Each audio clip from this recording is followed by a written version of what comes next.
Meagan Briggs, I'm so grateful that you are joining me today. Thank you for taking the time to talk with me. Oh, I'm so excited, Kim. This is going to be so much fun. I'm so stoked. So you and I connected a million years ago, and I can't remember the details. I just know you offered, I think, a kind review of my novel, Sugar.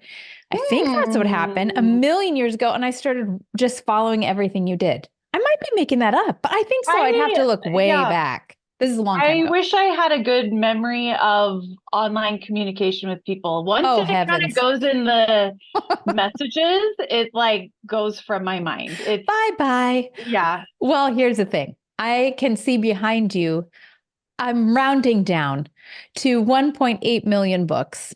You're This close. is your Yeah. life. Yeah. So I don't expect you to remember, but I'm super, super excited to talk with you because you are our first bookstagrammer. What's that word? Ooh. What is it? Bookstagram. It is Bookstagrammer. it? Bookstagrammer. Okay, great. You are a phenomenal bookstagrammer on Instagram. Have watched you for years. I've gotten so many good book recommendations from you. You have 8 bazillion people waiting with bated breath to hear what you're reading next. And here is my first question for you, Meagan. Yes. You have a very weird job. Before we talk about that, I want to know, were you always a weird job person? What were some of your jobs as a teenager? Let's set the table Ooh. here. Ooh, I love that. I actually, to really set the table, I was not a reader till What? about 8 years ago. Yeah, I had really low desire to read. I had low comprehension in school. I was always kind of like a grade behind where I should have been. What? I tested really bad. So it was always, which is so ironic because my mom is a huge reader. Like it was Interesting. always like, get mom's attention, get her nose out of the book. And it didn't click for me. I just Yeah. didn't find, I think everybody has like that childhood book that like just gets them going. And like I did read, the Harry Potter series as it was coming out, which was very exciting, but it was kind of just that for a long time. Amazing. So, but I guess like my first job, I worked in a flower shop with my Oh, best friend. Her mom okay. owned the flower shop, and we would put together kind of like all the greenery of all the vases. And then we would go with her on site for weddings and go to hotels for Christmas and do all of the fancy trees and Wow. the garlands. And so my first major in college was actually horticulture, which is so, You're kidding me. that was a different life. I was like, I worked in the shop for probably 2 years and I was thinking, what a dream to have my own flower shop someday. And then I realized, wait, there's much more to learn about plants than just designing a vase and like a boutonniere and like it was way more Wow. than what I thought. And so I was quickly turned around with, what actually do I like? And it was English. So there you go. Okay. Well, the English lands the plane there because telling me you weren't a reader, I have to completely reroute 80% of my questions because Yes. I just assumed that you grew up Oh, wanting to talk about books all the time. This is new for no. you. Yes. Yeah. So what's so funny is I would say probably that seven-ish years ago, my son was born, my third baby was born, and you're a young mom going to the library and story time. And so all of a sudden I would just like kind of look over by like the new release, Yeah, keeping an eye on my kids. And then I sure. would Oh, kind of I've like been there, look, sister. yeah. So you're Yeah. kind of like eye over here. And I over here. And I just kind of would grab a few books, and I joined, my friend had me come to their book club, and I'm like, I literally read 2 books a year, like Yeah. maybe. I'm And not your target market yeah, friend. I'm like, Yeah. I'll go for the snacks and the hangout, Yeah, but totally. really, I'm not going to recommend books. We'll be lucky if I finish it. And then I just started just like sharing a quick little review on my family Instagram page. And I just kind of it was so scrappy. It was like a screenshot of the book cover. It like wasn't styled. It was like a grabbed image from online. And then my best friend and her husband and my husband and I, we went on a little trip to Nashville. And I vividly remember being in this Airbnb kitchen and she goes, you need to do something with your books. You are reading more and more every single month. And she goes, nobody on your family page cares about what you're reading. And she's like, you need to start a new page and just start posting. And I was like, what do you mean just start posting? Like, nobody cares about books. She goes, I bet you there is a niche on Instagram where people post about books. And little did I know that was kind of the beginning of what is called Bookstagram. It was very weird. So it's I been am about in 5 awe of years. this.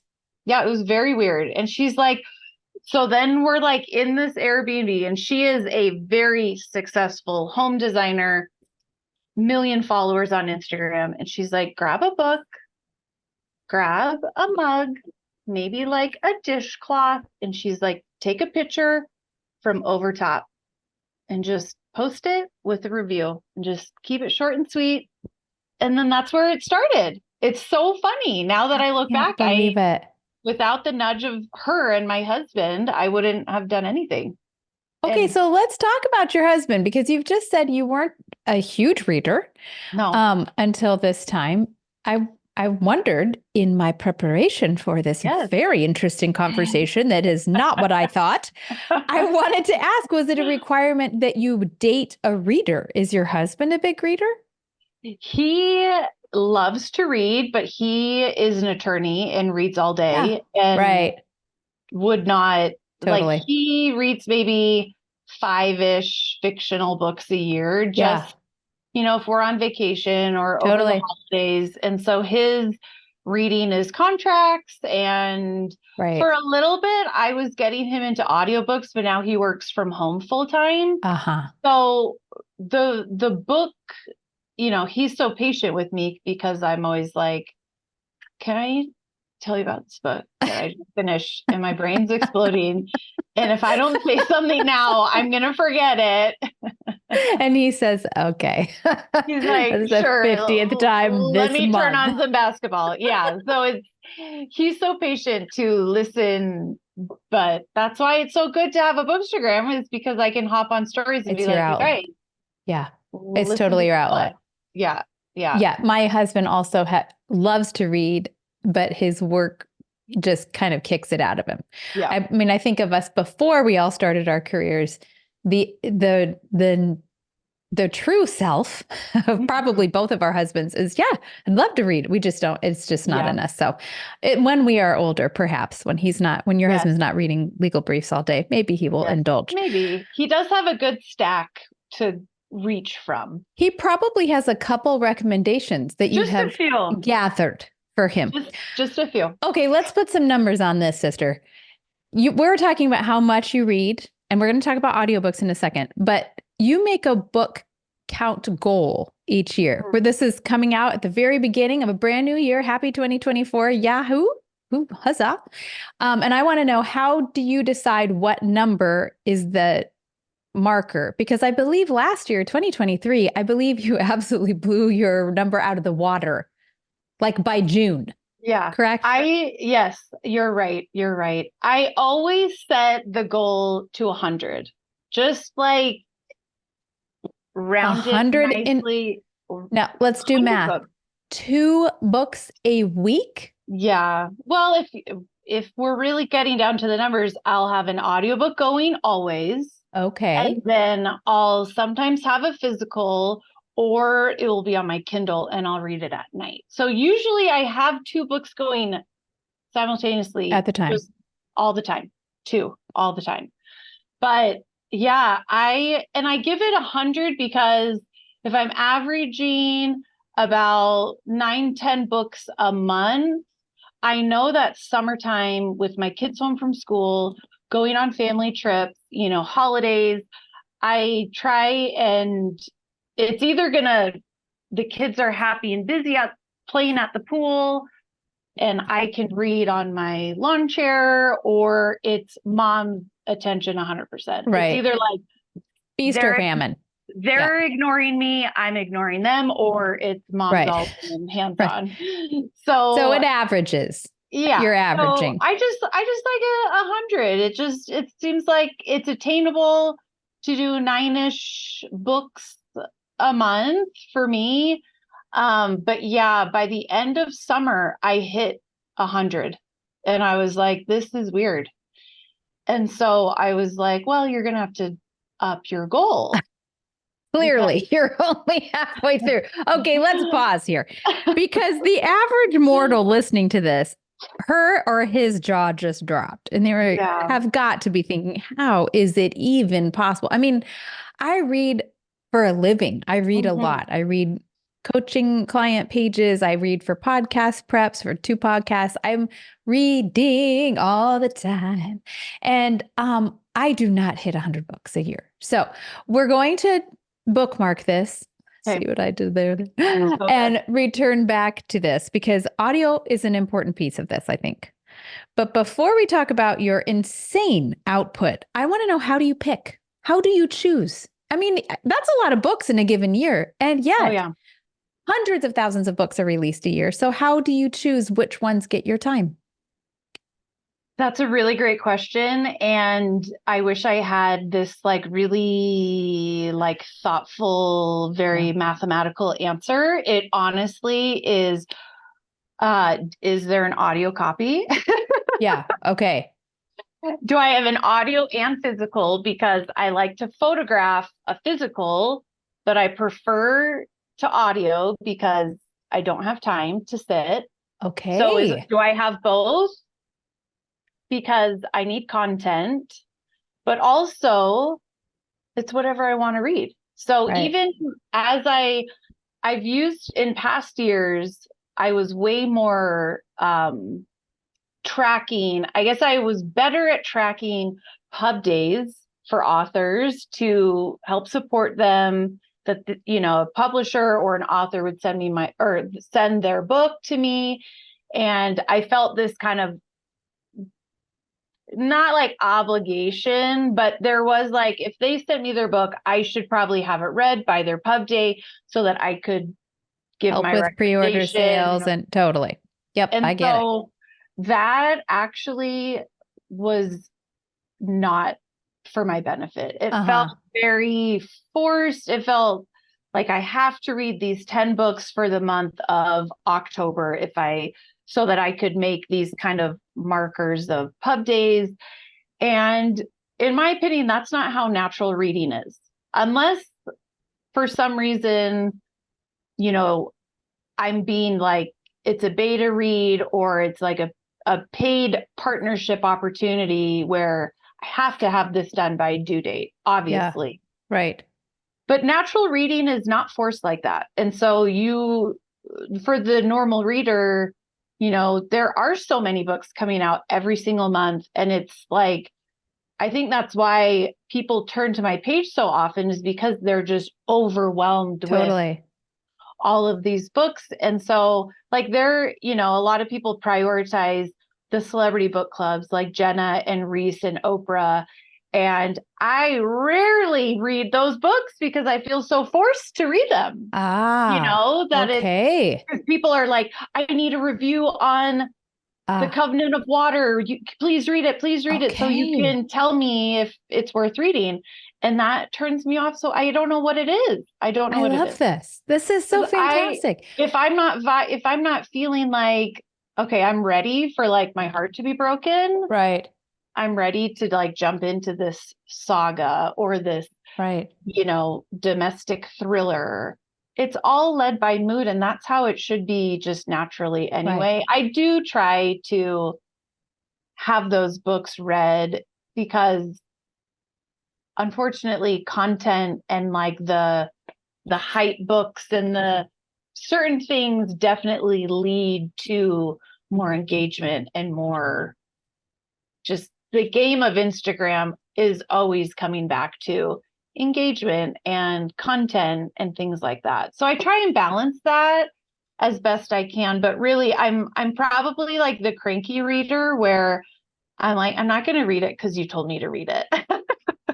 I'm seeing contrarians And then a year I later, got a little of that. why didn't I read this a year ago? It was so good. But who They were knows? right. Yeah. Yeah, like if I read it when people told me to read it, I probably would have hated it. Totally. I'm looking at my bookshelf over there and I'm reading two books that are at least 150 years old. I am not the one that jumps on the train. No. So it just takes me a while as well. And Yeah. I'm also a little bit snarky about that. Like if that's the hip thing, well, I'll Mm-hmm. give it a minute. I'll read Yep. it next year.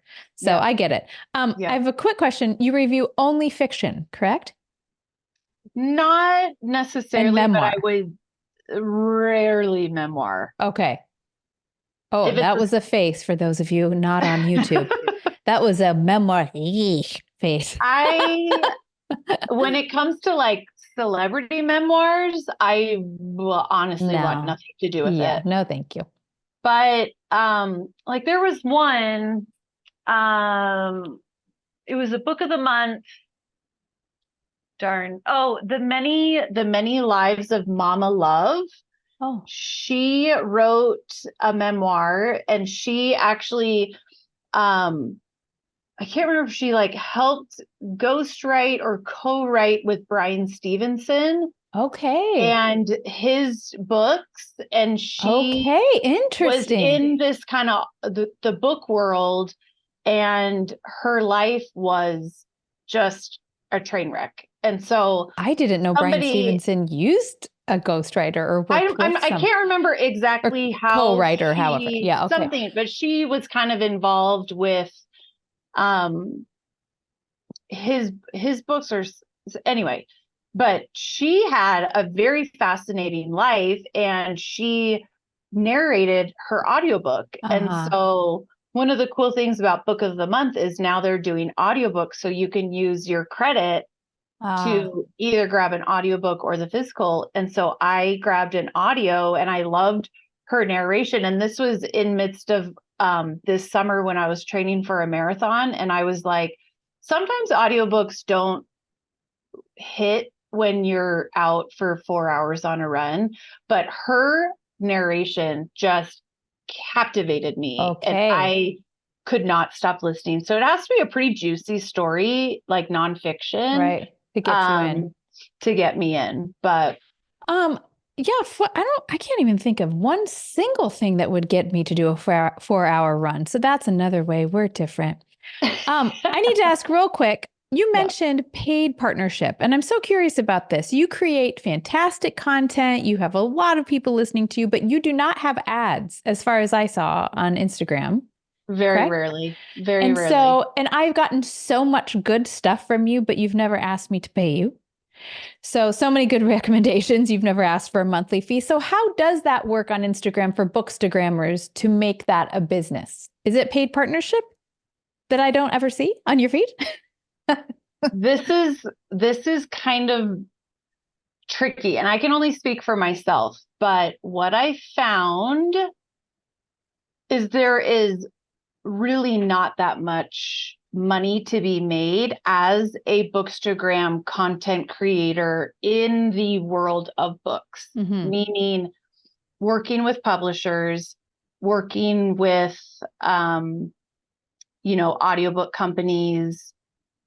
They are very stingy on their paid opportunities. Mm-hmm. At least what I have found. My Yeah. experience is what I'm speaking about.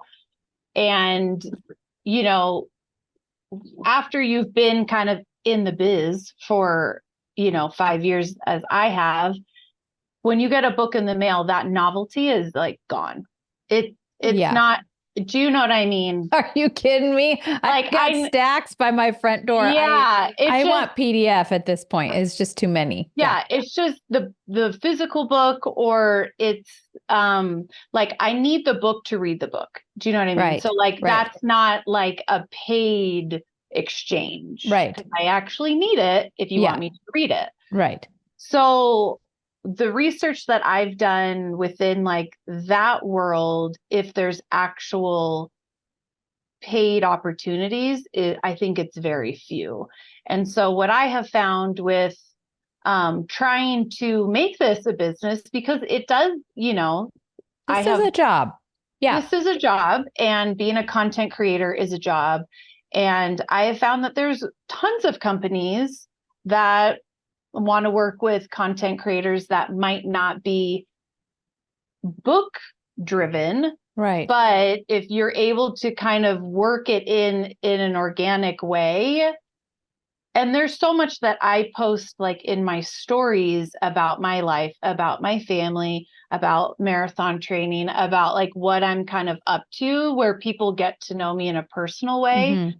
I've had opportunities that are paid from non-book companies that are wanting like things in my stories, and I can use Got affiliate it. links and kind of click back to them.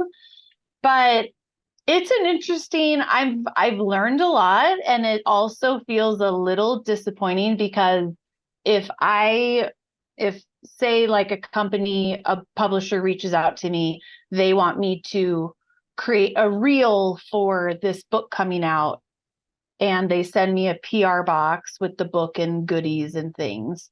And I reply back, this looks great. Here's my media kit with my pricing for what a reel would cost. They always say back, we don't have the funds for that in our marketing. Yeah. That's like the immediate response. Right. And then I say, you're welcome to still send it. It just probably won't be featured, Right. because they're kind of reaching out past like the influencer book list that I get every month. It's now moved into, we're now asking for actual hard content Right. that, in my opinion, should be a cold hard cash exchange. Right. So how do you So, balance that with honesty of reviews? Because I have never seen you do a paid situation here. So how do you decide, let's say that person pays you to say something on a reel and you hate that book. How's that work? so I have had very, very few situations where I've been paid for a review. Okay. Because I don't think Um, publishers do that very often no, anymore. Yeah. yeah. In So, fact, and they they were all do. busted a few years ago after one, I can't remember which book that came out, that Amazon went through and weeded out all of these views that were Oh, the complete. Remember fake. that? That was the worst. And Yeah. actually, they weeded out a bunch of mine that were Oh, not geez. fake. It was a Oh, total disaster. But no. my point is, there Yeah. was a brief time in publishing where publishers would offer Yes. goods or money or whatever for people to review the book, and people, that's really been clamped down on. So I'm sure you're not compensated to give a fake review. I'm saying, No. how does that work if someone proposes a Hmm. collaboration and you haven't Hmm. read the book and then you decide, ooh, no, thank you. Yeah. So I've done that a couple of times where I've worked with like book tour companies. Uh-huh. I would say it's a bigger problem in the book tour world Oh, because interesting. authors, will pay for this tour, and there's certain expectations about how many people post about it, and, authentic reviews. And I was sent a book from this very well-known book tour company, and the book was, and I try and vet as much as I can Okay. for like read the synopsis, look at some reviews. Maybe one of my other book friends have read it. Do you think I would also like this? I Because I don't see. want to waste anyone's time. I don't want to Totally. waste my time. Right. And this book was totally in line. And I'm like, oh, this looks great. And so I read the whole thing, did not like it at all. Like, just, Uh-oh. I don't need to give reasons why, but just Yeah. it was not one. And I do not show up not myself on my Right. page. And so I sent them an email back and I said, I really, really appreciate this opportunity to read this book and to highlight it. Unfortunately, I read it and cannot put it on my page with a glowing recommendation. Right.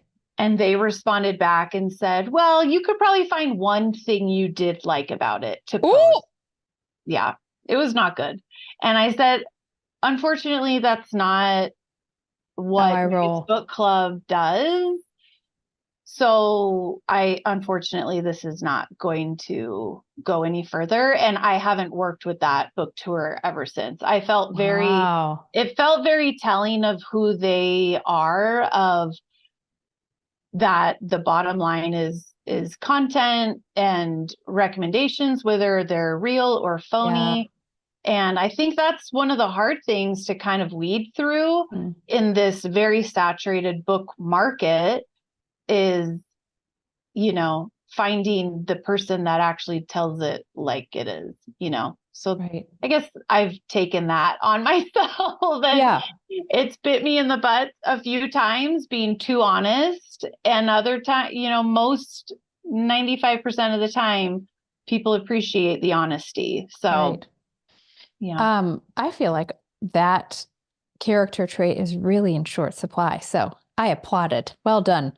I thank want to you. talk to you about audiobooks, Megan, Mhm. because Yes. that is part of why you crushed your goal by June. Hmm. I'm still Hmm. giggling about that. 100 by June. It's amazing. Prior to our conversation, even up to a few weeks ago, I knew we were going to talk, and I was kind of paging through some of your most recent recommendations, and I noticed you were talking quite a bit about audiobooks.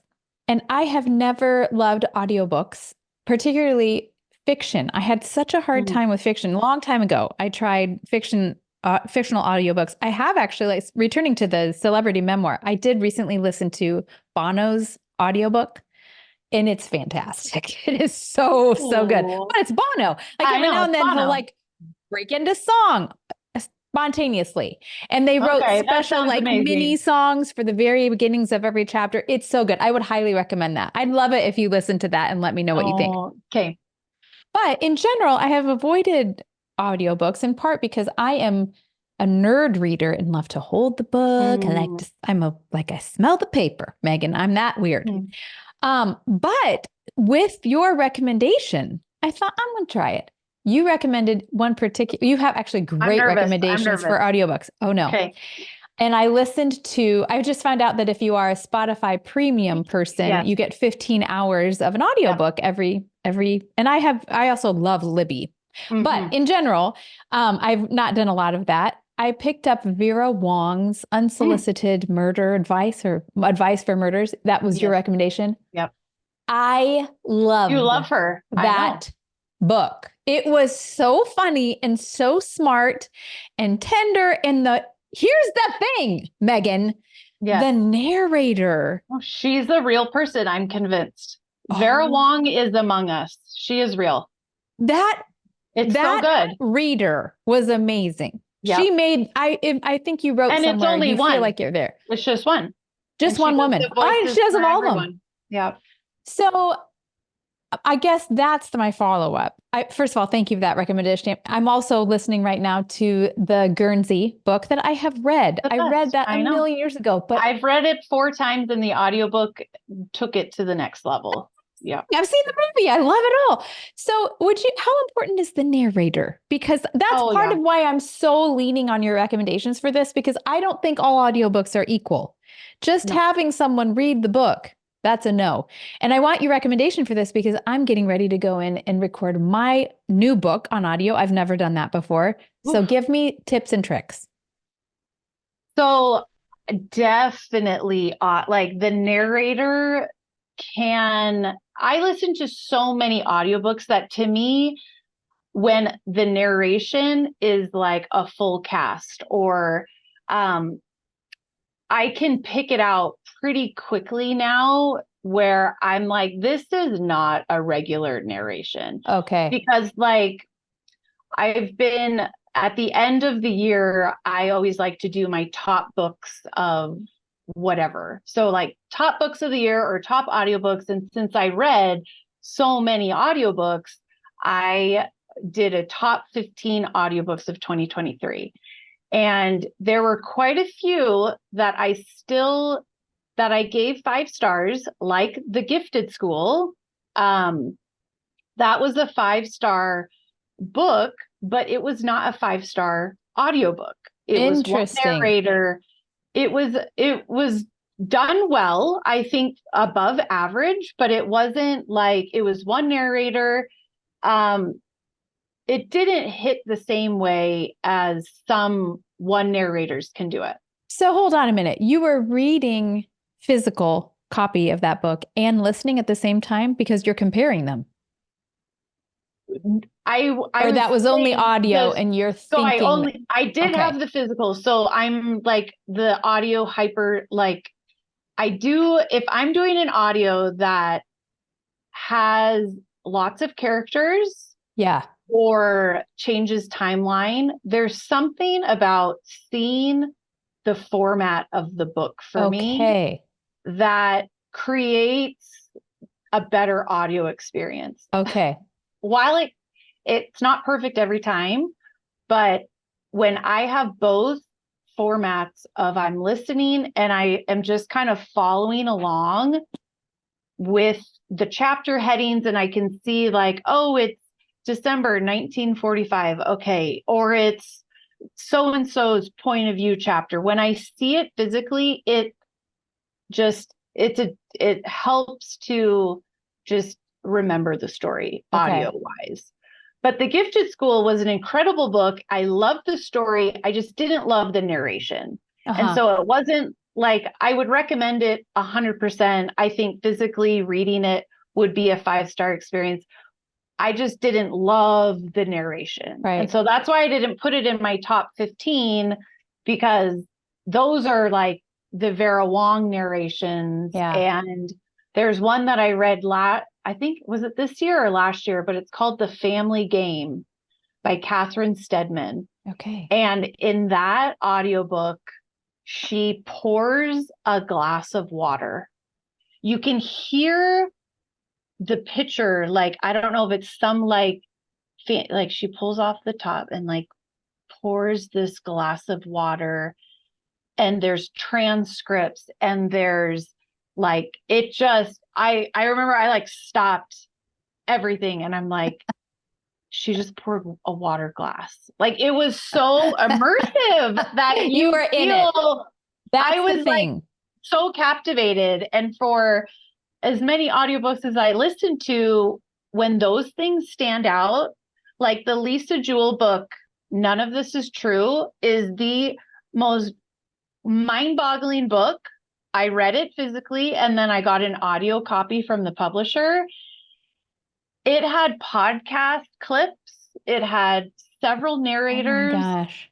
it had news clippings. I was like, what? This is not this is not a normal Awesome. audiobook. And so when these, you know, producers or audio, I don't know, I'm always like, I want to know more how these books are Right.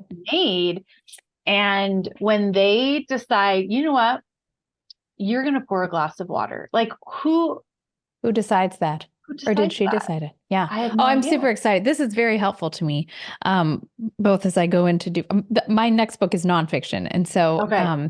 it's going to be an adventure. But they had me plan out. It's an entire week of work, like 5 hours a day, 5 days. It's a lot. Man. I don't know what I was thinking. I don't know. Quick hit in Like a just couple read the days. book. It's like a thing. And we contracted with a studio, so I will report back how this goes. Yes, I would love to know.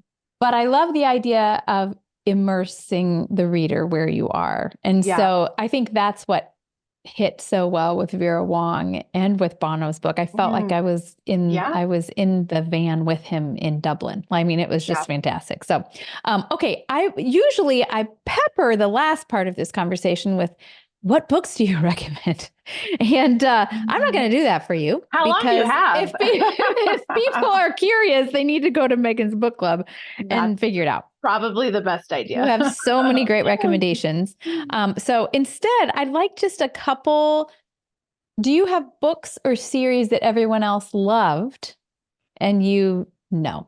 I mean, that come to mind, that come up in conversation over and over, and people are like, oh, I loved that book. And you think, no, not really. And the converse, are there books that have flown under the radar everywhere else that you champion? These are really okay. The one that I'm sorry, I'm looking at your background. Like, I know, you're like a Rolodex in your head. Like, I know. I'm sorry, I'm asking you to limit. Certain things pop out, and I don't say this like critically because I work in the book world. I'm expected to read a crap ton of books. Like Right. that's just the expectation. I put that on myself. I want to be able to give as much so that people don't waste their time. There's Right. so many books, A not lot enough. of options. Yeah. So I read way more than the average person in a year. And so I think sometimes, not every time, but I do find that people who only read maybe on vacation, or maybe they're like a 10 book a year person, they find some books very hyped up and they like Interesting. ride that hype. But Okay. I read too critically now. I read too many books Right. so that when I see development flaws or like plot holes, or, there isn't like a strong place, or there's, I find these things and I'm like, I can't get over it. Yeah. And so I'm like, you love that book. The one that comes out, which I'm not saying is good, or if you love it, the thing is, even when I don't understand the hype that other people have for books, I never want them to think that I'm like this snobby reader. I want everyone to love the books that they're reading. Right. That's just how. I don't want you to waste your time on. Sometimes I'll kind of give a little guideline of like, oh, I didn't love these, but you might if you like these things, Right. Okay. because I want everyone to have a positive reading experience. With that being said, That was a wonderful, lengthy disclaimer before you say just I didn't like. before I offend everyone in the world. The book that I could not understand the hype was The Fourth Wing. Okay, I have not read that yet, but I have everywhere. heard people talking about this. Yes. So I've it heard both came out- camps, actually. People who Yeah. are so excited, and then others who Yeah. not so much. my critique of that book was I found it poorly edited, like just at the core, where Okay. I really tried to like take your critical mind off and just enjoy the journey.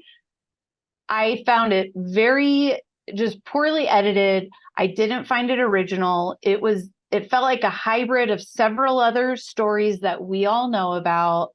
But I love that people read it because it's getting people to read. Right. So if it's getting them to read The Fourth Wing, then they'll probably pick up her sequel and then all the other books in her series, and then they'll maybe grab onto a different series, and that will get them reading. Like that to me is worth, even if I didn't love it, I have plenty to pick from. Yes.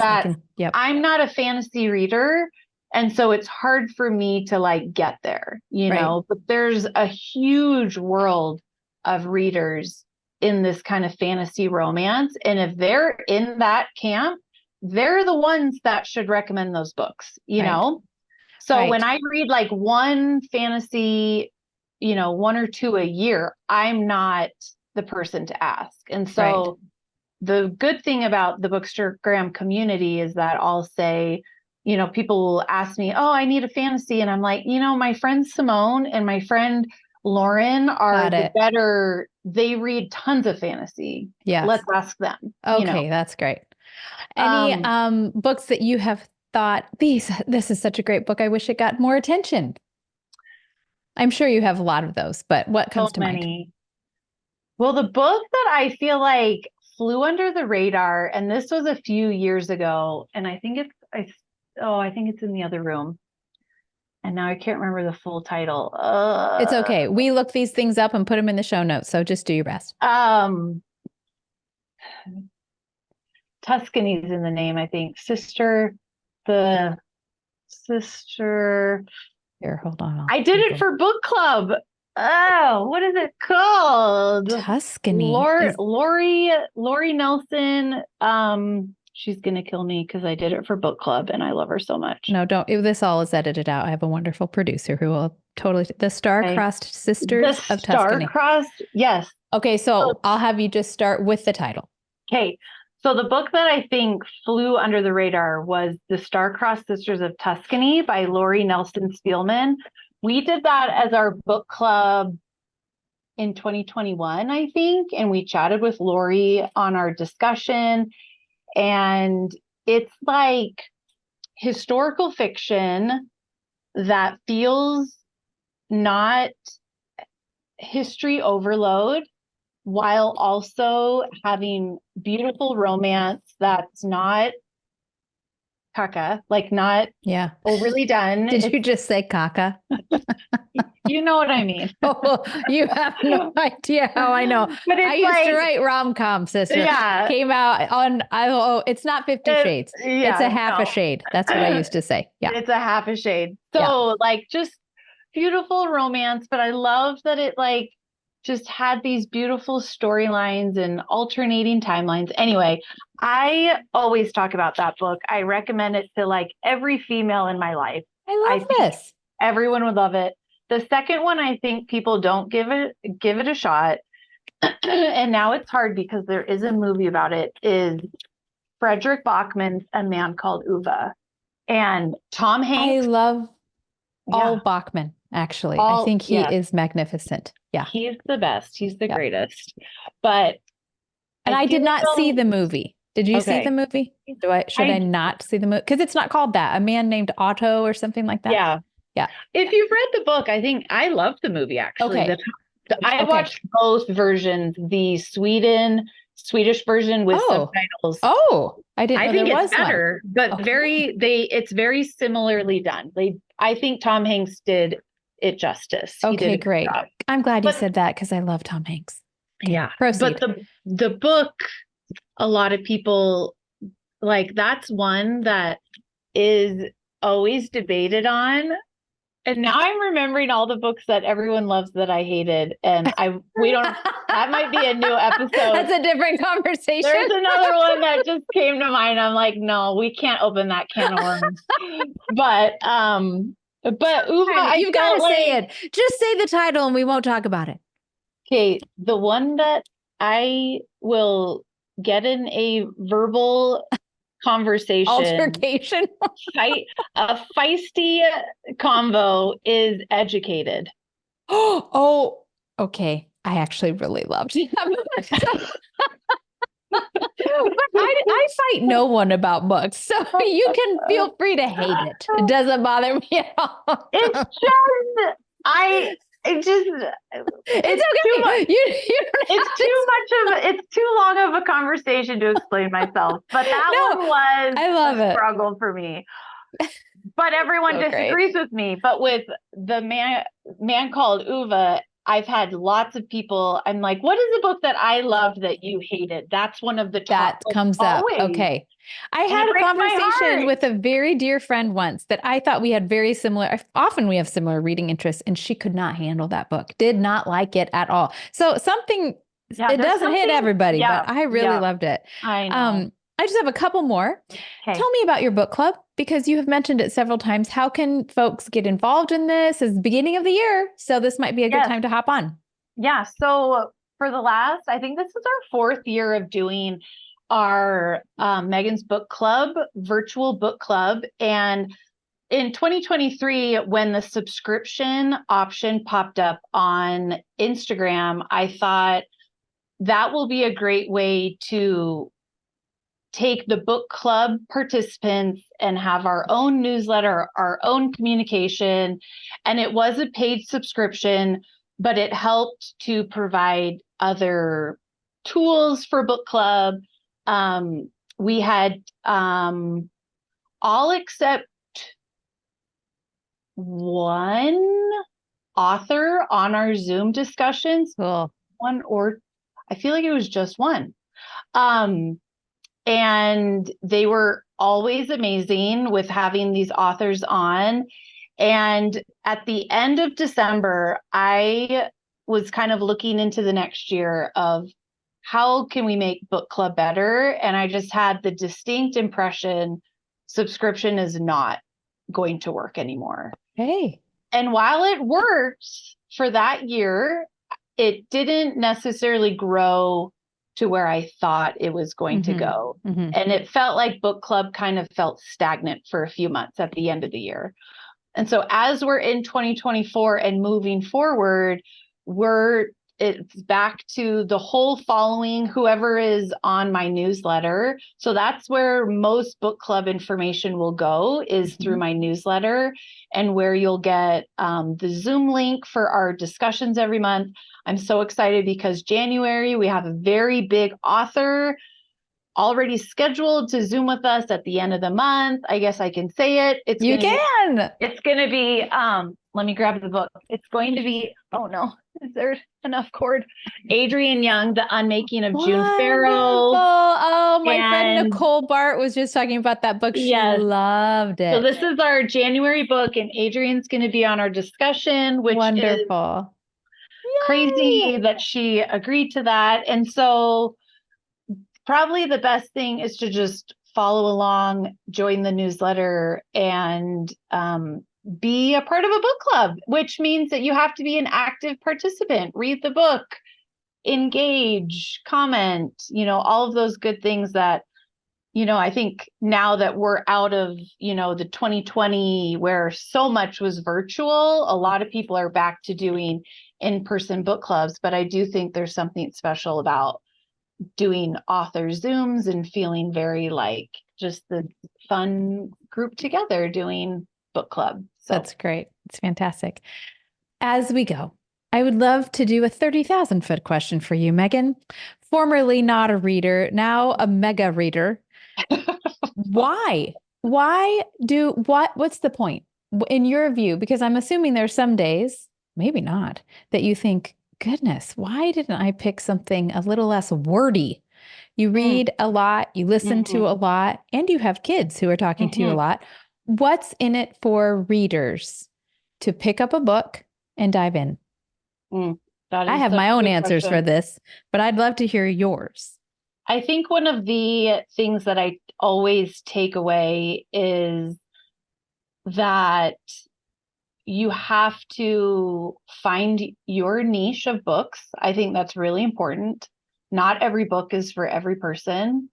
And when you find that niche for yourself, you grow in a different way that I don't think you can really grow with maybe the regular people of the world. Like, I don't interact with a wide variety of people or an amount. My life is my kids and their schools and our routine. And so when I'm introduced to these characters in books that really broaden my understanding, pieces of history that I've never known about, and they're told in a way that's empathetic, that feels raw and real and beautiful, and that life is hard for a lot of people fictionally. And then you think, oh, this is probably based on a real story. Like, there's one book we read this year for book club called Someday Maybe, and it's about her husband that she lost to suicide and her grief from that. And when we talked to the author on our Zoom chat, the story was inspired by her best friend who lost her husband. And she said that I never planned to actually publish this book. I just kind of wrote a short story that I felt like she needed to kind of just be in the feels together. That by writing that, she was like, I felt like I knew I could understand how she was feeling. And her friend was like, no, you need to publish this. This is exactly how it was.